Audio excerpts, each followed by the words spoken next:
Sir हम्म sir दिव्यांग का जो पेंशन है सर, हम्म पेंशन पे हमारे सरकार का क्या नियत है? तो हमारे पेंशन पे हमारे दिव्यांगों के पर क्या जो है सर, वो क्या मंशा सरकार की है? उसको सही रूप से व्याख्या कीजिए सर।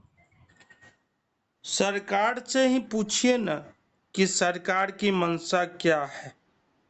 सर एक तरफ तो सरकार कह रहा है कि जो भी लेबर कास्ट का दिव्यांग है उसको हम 1,000 रुपया मासिक देंगे।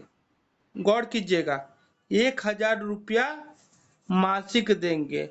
और अर्ध दिव्यांग होने पर 50,000, 75,000, और पूर्ण दिव्यांग होने पर 1.5 लाख का अतिरिक्त जो ऋण होता है, जो सहयोग राशि होती है, वो भी हम प्रदान करेंगे।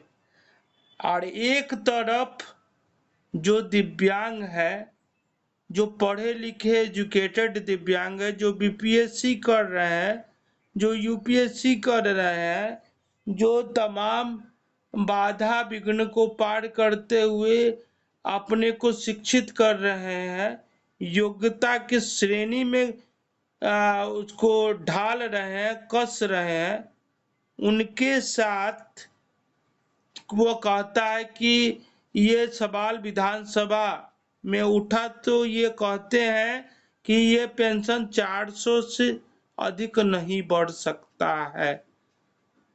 तो हम ये पूछना चाहते हैं, ये दो तरफा नीति दिव्यांगों के प्रति क्यों?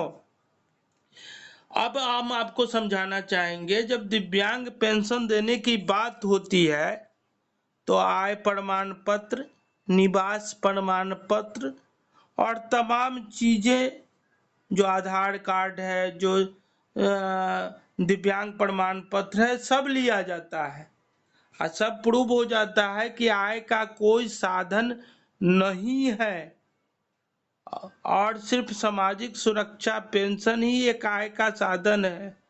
और वो आज भी बेरोजगार बैठा हुआ है। ठीक है, लेबर भी लेबर तभी बनता है क्योंकि अर्थ युग में रह रहा है और अर्थ पाना है, तो उसको ज्ञान कम है, तो कैसे वो अपना जीवनचर्या चलाएगा? तो मजदूरी करके अपना जीवनचर्या चलाएगा, लेबर करके अपना जीवनचर्या चलाएगा। और विधानसभा में भी माननीय मंत्री जी ने खड़े होकर बड़े हास्यास्पद तरीके से ये जवाब दिया कि मनरेगा में हम जॉब गारंटी देते, जॉब देते हैं। तो क्या, कितना जॉब देते हैं? एजुकेटेड वर्ग क्या जॉब करने जाएगा? जो अपने जीवन को, क्योंकि दिव्यांगता में यह कहा जाता है कि पढ़ोगे और अपने रोजगार को पालोगे, अपने अधिकार को पालोगे, अपने नौकरी को पालोगे, तब तुम्हारी कमियां जो है उस रोजगार को देख के छिप जाएगा। लेकिन सरकार क्या झंडा ढोने वाला दिव्यांग बनाना चाहता है कि एक लेबर जब दिव्यांग होता है, वो भी लेबर है, और आज जो पढ़ाई कर रहा है, जो अध्ययन कर रहा है, वो भी लेबर है।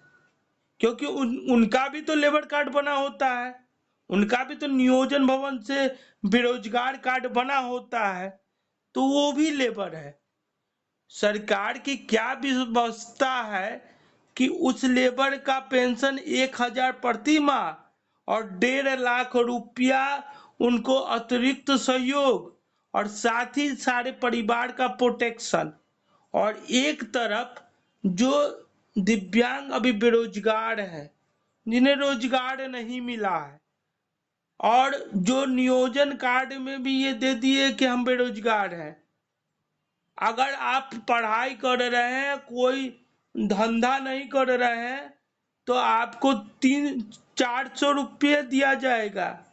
अगर आप पढ़ाई छोड़ चुके हैं, कोई धंधा पे उतर चुके हैं, लेबर हैं, तो आपको 1,000 रुपया दिया जाएगा। दूसरा जो सबसे बड़ी बात है, गौर करे पूरे राज्य का दिव्यांग इस बात को, कि जो सर्टिफिकेट बनाया जाता है उस सर्टिफिकेट पर जन्मजात दिव्यांग होता है तो परमानेंट लिखा होता है कि ये परमानेंट दिव्यांग है, ठीक है। एक्सीडेंटल दिव्यांग दिव्यांग नहीं होता है, एक्सीडेंट के कारण वो दिव्यांग बना होता है, उसका दिव्यांगता समाप्त भी हो सकता है या फिर वो रह भी सकता है, इसमें सुधार भी हो सकता है।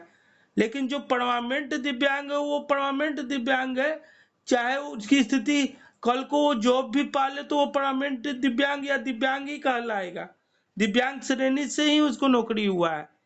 तो उसके लिए आपने दूसरा मंशा रखा है।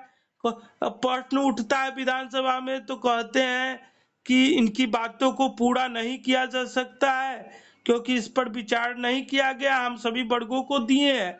और एक तरफ जो लेबर है, जो डंडा और झंडा आपका ढोएगा, आपकी रैलियों को चमकाएगा, तो उसके लिए आपकी नीति और नियत उसी समय आपने ये घोषणा कर दिया जिस समय ये प्रश्न उठा कि दिव्यांगों का पेंशन बढ़ना चाहिए, तो उस समय आपने कहा कि दिव्यांग का पेंशन नहीं बढ़ सकता है। और उसी के 15 दिन के बाद, 1 महीने के बाद आपने घोषणा कर दिया कि जो लेबर है, जो काम करते करते बेरोजगार हुआ है, तो उसको आप 1000 देंगे, सहयोग राशि प्रदान करेंगे। तो सरकार हमें यह स्पष्ट कर दे कि दिव्यांगों को नौकरी से जोड़ना चाह रहा है, दिव्यांगों को पढ़ाई से जोड़ना चाह रहा है, या बेरोजगार बनाकर वो 150 की नौकरी करवाना चाह रहा है। आप दिव्यांगों को, क्योंकि बेरोजगारी क्या नहीं करवाता है, दिव्यांगों को एक तरफ कह रहे कि पढ़ो, और जब वो पढ़ने जा रहा है तो उसको सहयोग नहीं दे रहे। आपने स्कॉलरशिप समाप्त कर दिया, आपने दिव्यांगों का राज्य में जो स्कॉलरशिप मिलता था वो समाप्त हो गया, लेकिन आपने लेबर का कल्याणकारी योजना जो दिव्यांग हो जाएगा चाहे जो दिव्यांग है उसको दे दिया। तो लेबर और आपके मंत्री जी उठ के कहते हैं कि हमने मनरेगा में जॉब कार्ड दिया है, हम दिव्यांग अधिकार अधिनियम के तहत दे रहे हैं। तो बिहार सरकार की सारी जॉबों को उठा लीजिए, 5 साल का आंकड़ा, हमको 4% आरक्षण मिलता है। आप एक जगह भी बताइए जहां 4% सीट को फुलफिल किए हैं। अगर नहीं किए हैं तो आप ये बताइए कि अगर वो सीट पर कैंडिडेट नहीं होता है तो उस सीट को फिर से लेके फिर से एक नई वैकेंसी निकलती है। तो 5 साल में अगर रिन्यूअल नहीं हुआ तो उस सीट को फिर से रिन्यूअल करके फिर से दिव्यांगों को लिया जाता है। आपने ऐसा कितने जॉबों में किया है? और नहीं किया है तो कौन संवैधानिक अधिकार का पालन कर रहे हैं? मंशा क्या है कि दिव्यांग को पढ़ने देना, आगे बढ़ने देना और स्वावलंबी बनाना, या अपने झंडा ढोने के लिए, अपने आवाज को बुलंद करने के लिए उसे लाचार और लेबर बना देना। ये समझाने का प्रयत्न हमें सरकार करे।